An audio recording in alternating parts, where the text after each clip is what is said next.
घर लेना है बट आपके पास बजट बिल्कुल भी नहीं है ना, इसका क्या सोल्यूशन होगा?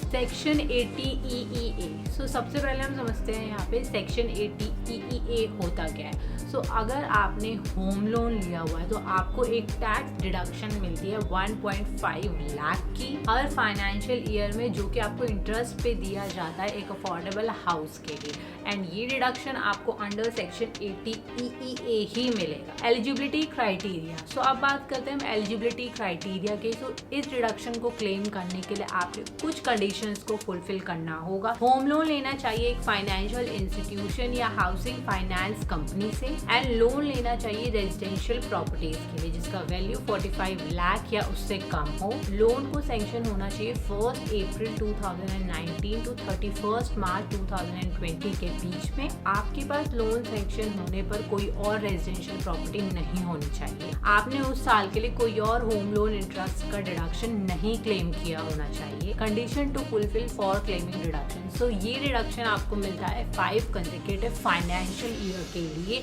जिसमें लोन सैंक्शन होता है।